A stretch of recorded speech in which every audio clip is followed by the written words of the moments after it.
surga dan kenikmatan itu sebagai keberuntungan bagi siapa yang mau bersolawat kepada Kanjeng Nabi Muhammad Shallallahu Alaihi Wasallam.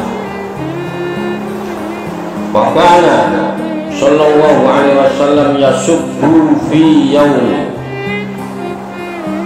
Jadi ini sudah berarti bab berapa ya? 6 ya. Bab 7 ya. 7 apa nah? Ya, kemarin kita bercerita tentang kelahiran Kanjeng Nabi yang begitu dahsyat, bahwa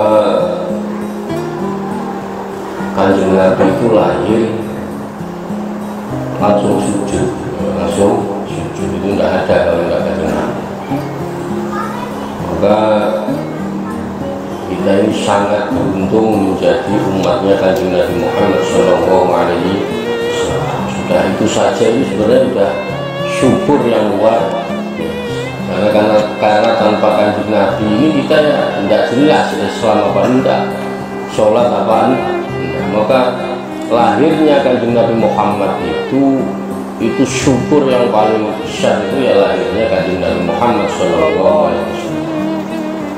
Wakana lan ono sopo Kanjeng Nabi, wakana ada Kanjeng Nabi itu yasubbu fi yaumi.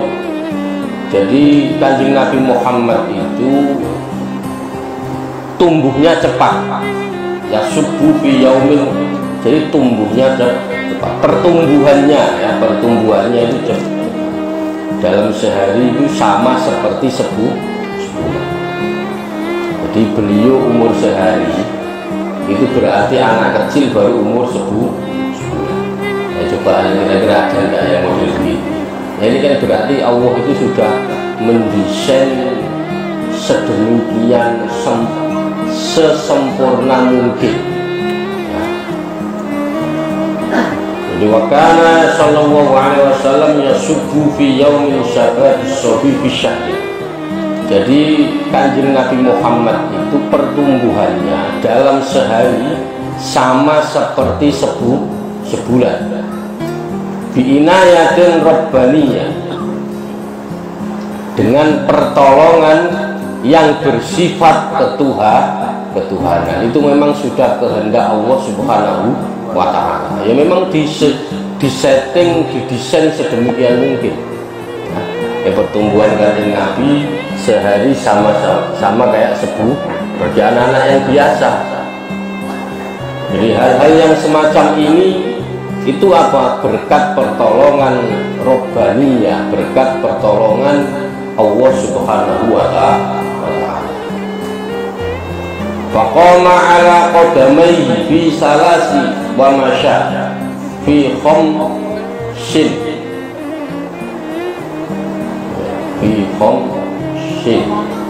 wa qawiyat fi tis'i minasyuhuri. Faqama lan jumeneng itu apa? Berdiri ya. Ala qadamaihi fi salasi wa masya. Kanjeng Nabi Muhammad itu dalam usia salah 3 bulan ya, beliau sudah pandai berdiri tegak. Zaman harus sejarah begini harus tahu ya. Kalau Kanjeng Nabi itu ukuran umur sehari kayak 1 bulan. Beliau umur 3 bulan itu sudah bisa berdiri tegak. Fisalasi wa masya, dalam usia 3 bulan beliau sudah pandai berdiri tegak. Fi khamsin wa quwiyat fi tis'in minasyuhur. Jadi dalam fi khamsin dalam usia 5 bulan, wa quwiyat dalam usia 5 bulan beliau sudah berjalan sendiri.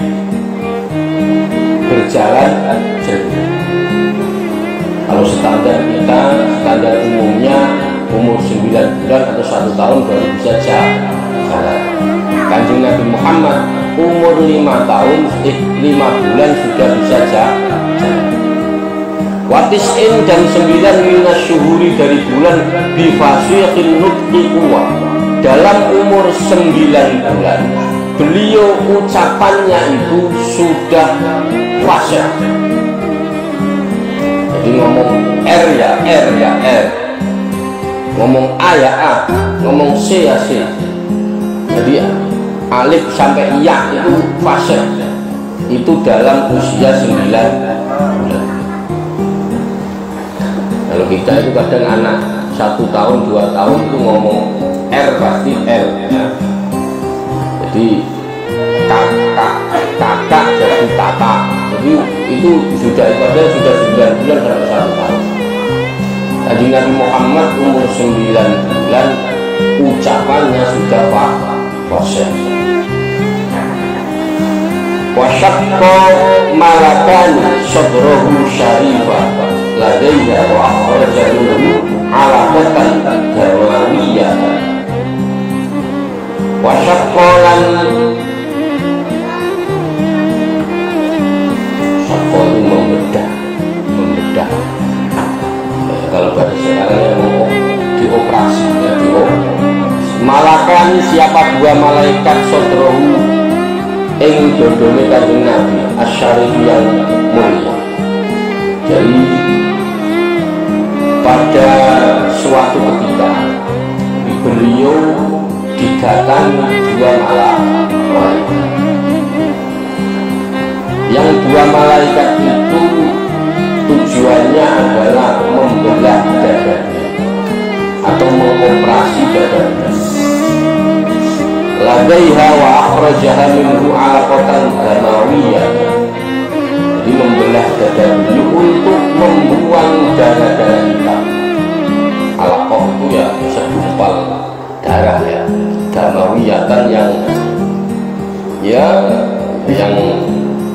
sebangsa darah sama bangsa darah hitam. Jadi alaqah itu segumpal, damawiyatan itu darah hitam hati.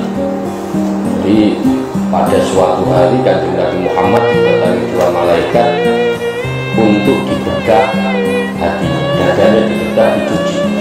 Ada yang bertanya begini, Gus, berarti seandainya Kanjeng Nabi itu tidak dibelah dadanya, berarti sama kayak kita, hatinya sama?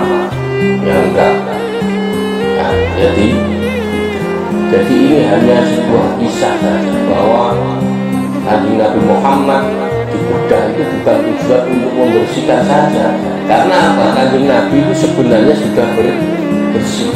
Ini hanya ngasih ibrah, contoh bahwa kita sebagai umatnya itu hati bersih itu penting. Kita sebagai umatnya Kanjeng Nabi itu hati yang bersih itu penting. Seandainya Kanjeng Nabi nggak dibelah dadanya, Kanjeng Nabi pasti sudah akhlakul karimah, sudah uswatun hasanah, sudah. Maka saya sering katakan sekarang itu banyak orang memberi contoh, tapi sedikit yang dijadikan contoh. Banyak orang ngasih contoh, tapi nggak gini. Kalau Kanjeng Nabi itu yang ngasih contoh, yang dibuat contoh. Wasyaqqa malakani sadrahu syarifan ladaiha wa akhraja minha alaqatan damawiyah. Di pada suatu saat ketika Kanjeng Nabi dioperasi oleh malaikat, diambil hatinya, dicuci untuk dibersihkan darah-darah. Wa azala minhu khaddas syaitan wa bisalji wa azala, menghilangkan siapa malaikat minhu dari dada bekas-bekas khaddas syaitan, bagian-bagiannya setan. Wa bisalji, jadi malaikat tadi menghilangkan tempat-tempat persembunyiannya setan yang ada di dalam hati. Nah, yang ada di dalam posisinya tempat setan bersemayam itu di hati, yang bagian mana dekatnya di mana, nah itu. Karena sampai kalau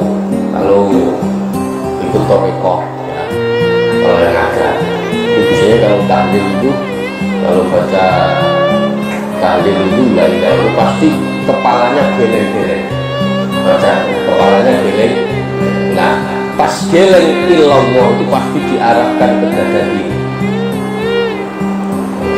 Kalau yang belajar toriko, kalau yang sudah pernah toriko, ilaha pas illallah itu pasti dihantamkan ke dada kiri. Ini pas illallah itu ada di dada.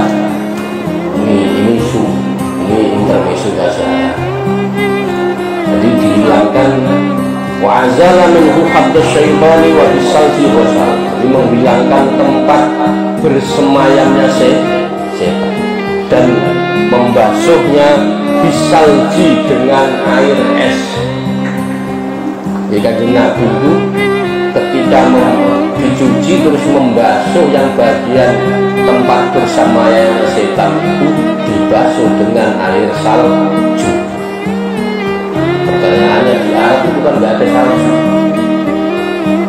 Di Arab ada salju nggak ada. Yang biasa hujan salju juga. Sampai cari sendiri ada hujan salju di mana. Jadi tempat bersemayam hati ini banyak, hati kita itu banyak dihinggapi ada tempat bagian-bagian setan. Nah, kalau sampai tidak sering mencuci hati sampean, ya lama-lama akan menumpuk. Wa malahu hikmatan wa ma'ani imaniyatan wa malahu lan ngebai memenuhi hikmatan wa ma'ani imaniyatan wa malahu lan setelah dicuci dengan air es wa malahu hikmatan, dadanya Kanjeng Nabi itu dipenuhi oleh hikmah-hikmah, diisi oleh hikmah. Wa ma'aniyatan imaniyatan, dan rahasia-rahasia iman. Di hatinya Kanjeng Nabi setelah dicuci kasih es dengan air salju, setelah itu dipenuhi. Mamalah itu artinya kalau bahasa Indonesia dikebai. Jadi dipenuhi dengan hikmah. Hikmah itu wisdom, kebijaksanaan. Jadi jangan Anda anggap ilmu hikmah itu nanti larinya ke dukun. Nggak ada hubungannya dukun sama hikmah.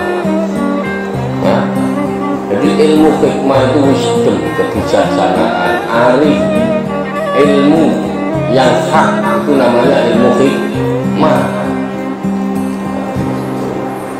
Sekarang dipelesetkan kalau orang yang ahli hikmah dukun. Enggak, orang ahli hikmah itu ya ulama yang alim, yang bijak, yang itu ahli hikmah.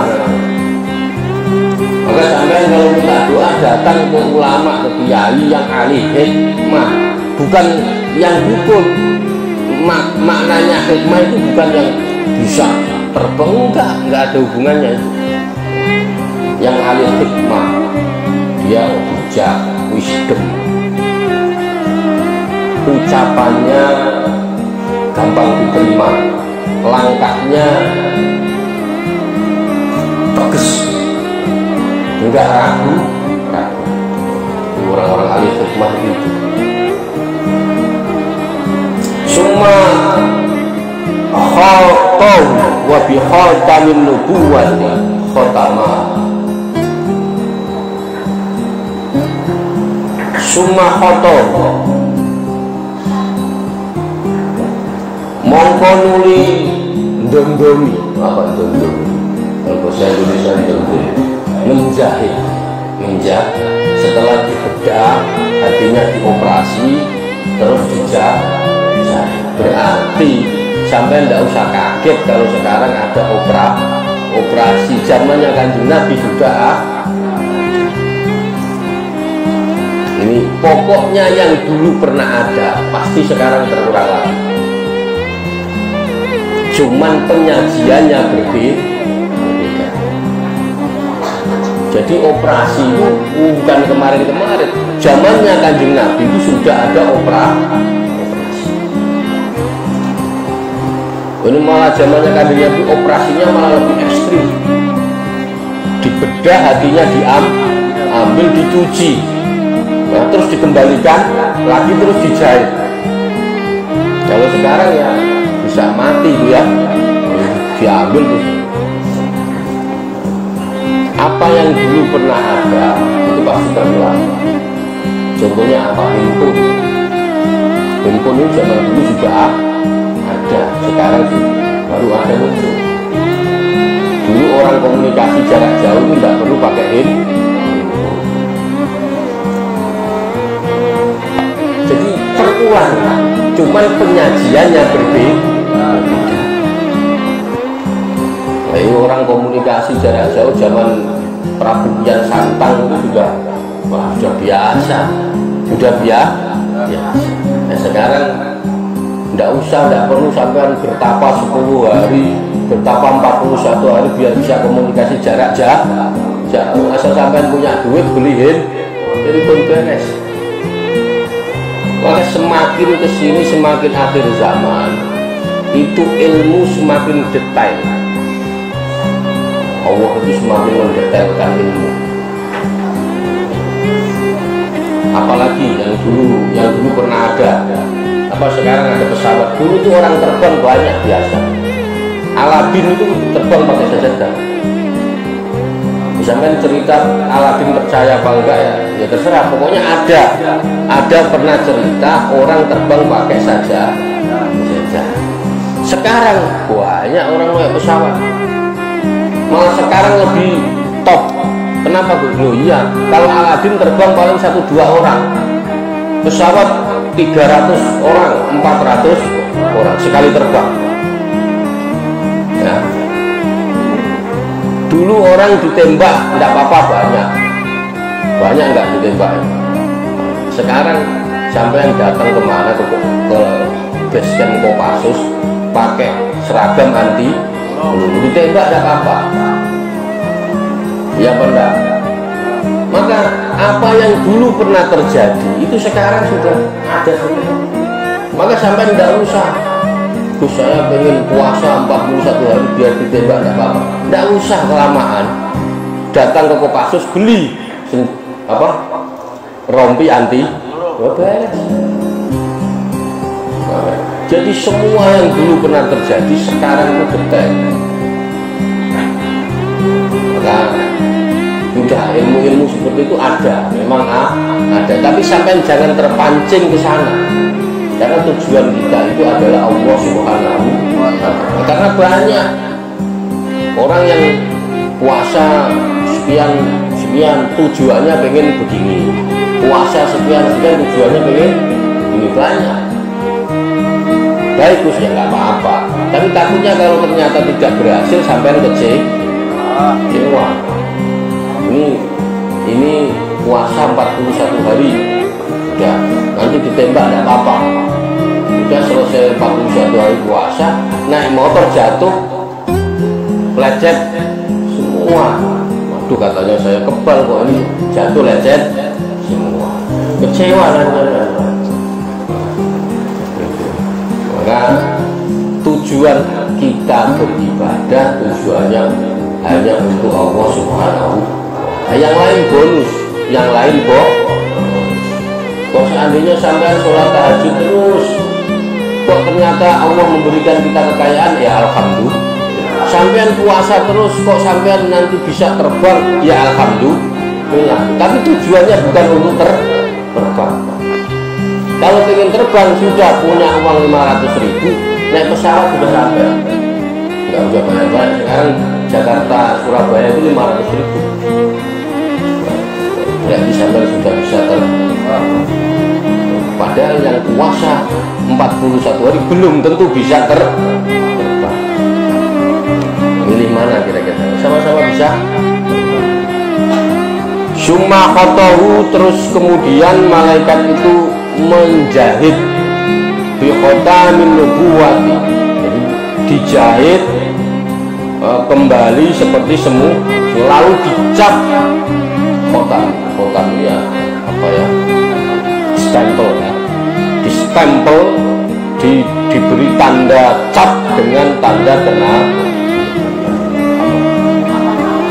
sudah dioperasi, dikembalikan lagi, di stempel terbawa Kanjeng Nabi Muhammad itu adalah Nabi terakhir. Jadi pemimpinnya bukan hanya pemimpinnya Nabi, Kanjeng Nabi, pemimpin seluruh alam.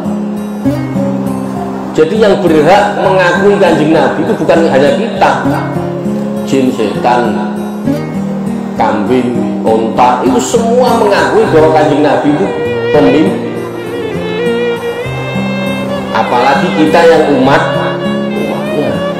Jadi Kanjeng Nabi itu untuk semesta alam. Berarti yang tinggal di alam siapa? Ya siapa saja.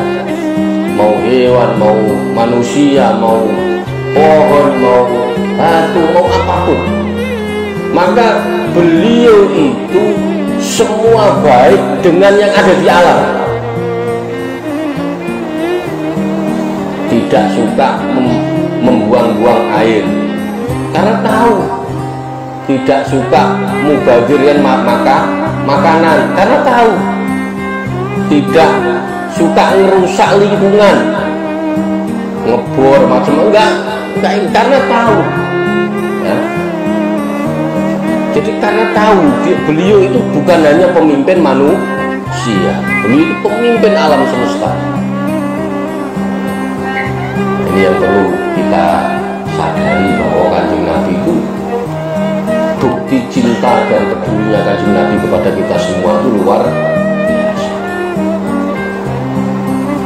Wa nasya'a wa wazana farajaha bi alfin min ummatihi ummatil khairiyah wa wazanahu wawazanahu lan nimbang. Siapa yang menimbang? Malaikat, dua malaikat tadi. Wa faraja wawazanahu lan nimbang sapa dua malaikat hu ing Nabi. Faraja halan ngungkuli ya. Jadi setelah lalu beliau ditimbang oleh malaikat dan dibandingkan hasilnya. Faraja bi alfin min ummatihi. Jadi dibandingkan hasil, ternyata berat kemuliaannya, keluhurannya itu dapat melebihi 1000 orang pilihan dari umat. Jadi Kanjeng Nabi itu kalau ditimbang, ada umat Kanjeng Nabi itu kan umat terbaik, itu diambil 1000 yang paling baik, yang sampai anggap baik di dunia ini zamannya umatnya Kanjeng Nabi. Itu kalau ditimbang itu jeglek, masih belum apa. Jadi yang sampai kenal baik siapa? Wali-walinya Allah kan banyak, terkenal baik. Itu kalau ditimbang kebaikannya itu masih kalah dengan Kanjeng. Jadi sudah nggak ada tandingannya sudah. Kelasnya bukan 1 lawan 1 lawan 1000 saja masih menang. 1 lawan 1000 saja masih. Maka Nabi Muhammad ini khairul khalq, orang terbaik, manusia terbaik, manusia teragung. Nah ini tanamkan kepada hati kita masing-masing. Kalau sampai ingin sambung, harus tanamkan bahwa Kanjeng Nabi ini manusia terbaik, manusia unggul, insan kamil, hamba terbaik. Jadi kalau yang pernah dipanggil hamba ya Kanjeng Nabi Muhammad Shallallahu Alaihi Wasallam. Kanjeng Nabi itu sudah dapat stempel hambanya Allah. Kalau kita baru ngaku. Jadi kita itu baru ngaku-ngaku hambanya Allah. Kalau kita hari ini iuran hamba, baru ngaku-ngaku. baru ngaku. Kalau Kanjeng Nabi sudah stempel, distempel bahwa Nabi Muhammad SAW itu hamba Allah. Kalau kita semua ini baru ngaku. Ternyata predikat hamba itu tidak sembarang. Wa wazanahu faraja bi alfin min ummatihi ummatin khairiyah. Jadi kalau dibandingkan dengan 1000 umat terbaik, Kanjeng Nabi masih lebih baik. Wa nasya'a sallallahu alaihi wasallam ala akmalil awsafi min khali soba. Wa nasya'alan tukul itu ya tumbuh. Tukul Kanjeng Nabi Muhammad ala akmali awsafi min khali siba. Kanjeng Nabi Muhammad itu semenjak kecil beliau dibesarkan dengan sifat-sifat yang sempurna dari lainnya. Min khali siba. Jadi min khali dari tingkah-tingkah yang jelek-jelek itu disempurna, nggak ada. Kanjeng Nabi itu dari kecil tidak pernah melakukan sifat-sifat yang seperti anak kecil. Contohnya kencing sembarangan. Loh iya, kalau anak kecil kan umur segini kencing sembarangan. Kanjeng Nabi tidak pernah. Jadi Kanjeng Nabi itu memang sudah disucikan Allah. Sudah. Nggak pernah bahasanya apa? Ya nggak minta jajan teriak. Ya nggak pernah itu sudah. Jadi sifat-sifat Kanjeng Nabi itu disempurnakan. Jadi orang melihat Kanjeng Nabi itu ya pokoknya seneng aja. Kalau kita lihat anak kita seneng apa enggak? Seneng. Tapi kadang-kadang ada jengkelnya.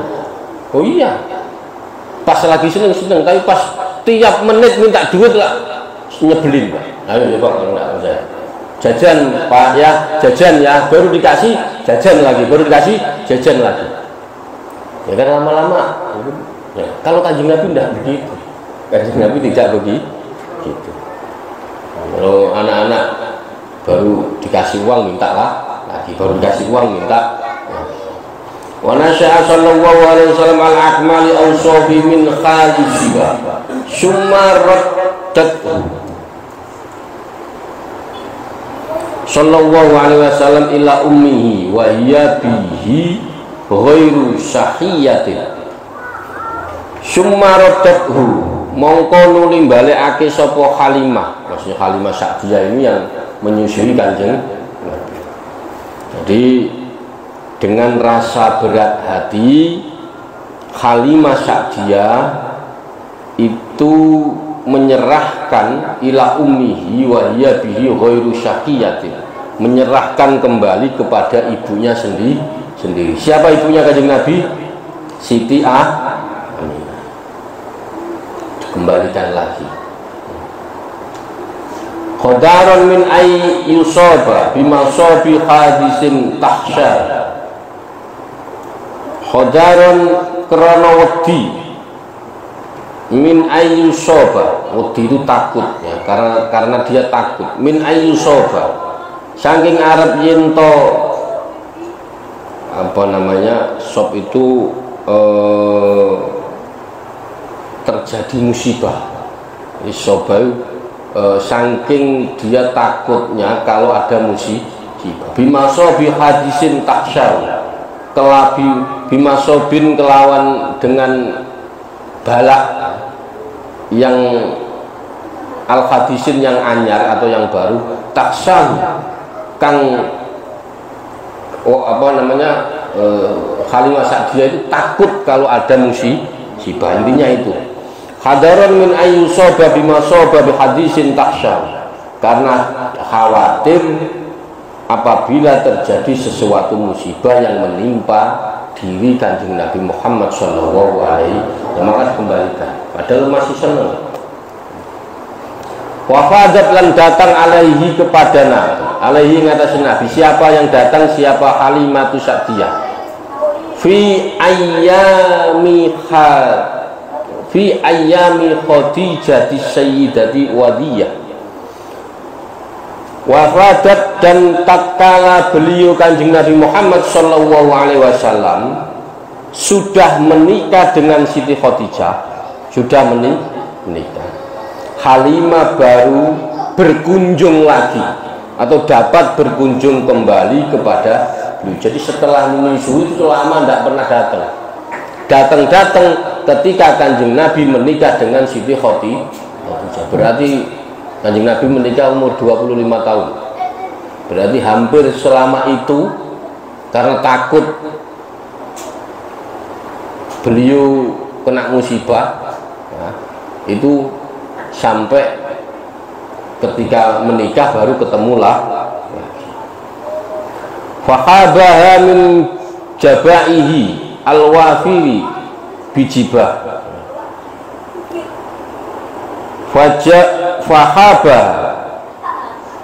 Fahaba mongko paring sapa Kanjeng Nabi ha ing Halimah Sa'diyah paring min khabain saking pira-pira peparing.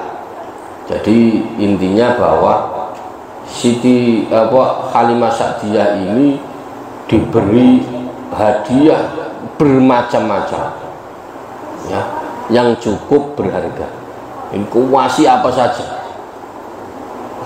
Sampai Kanjeng Nabi itu pernah waktu beliau tahu-tahu Halimah Sa'diyah itu datang, itu langsung spontan, itu apa namanya, imamahnya beliau itu langsung dicopot, terus dibuat lemek. Nah, coba hanya untuk memuliakan Halimah Sa'diyah. Padahal beliau itu bukan ibu kandung. Jadi untuk menghormati Halimah Sa'diyah itu sampai sorbannya dicopot, dibuat lemek. Maka ini pelajaran penting kan? Jangankan ke orang tua kita, pokoknya orang tua yang pernah mendidik secara rohaninya, secara ilmu, itu juga harus kita muliakan, kita hormati. Termasuk mertua, mertua itu orang tua kita.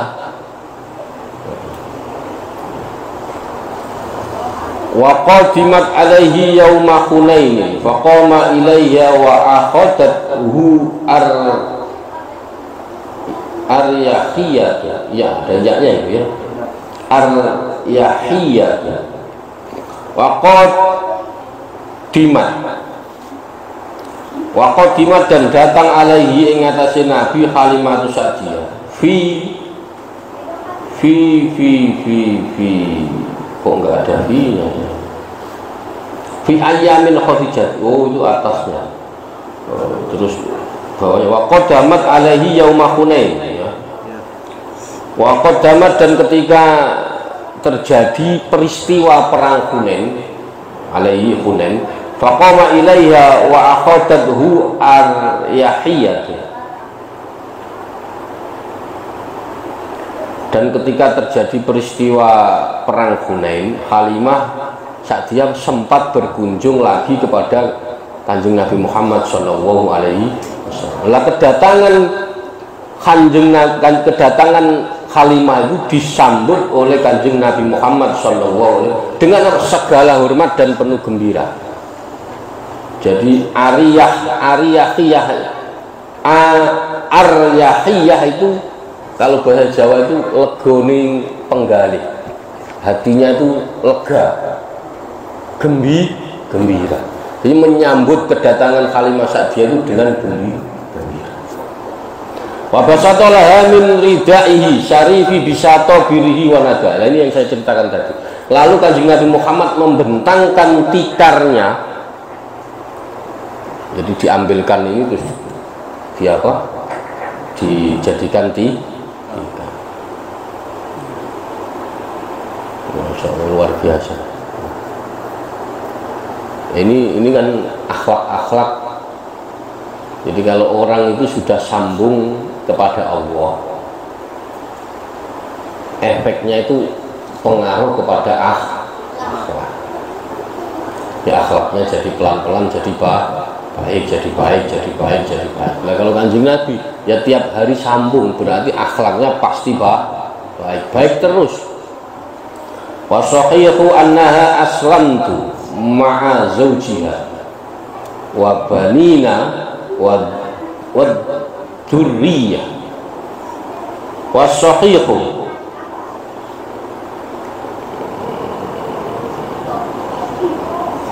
apa satu udah lewat, nggak ada. Ini hilang satu ya.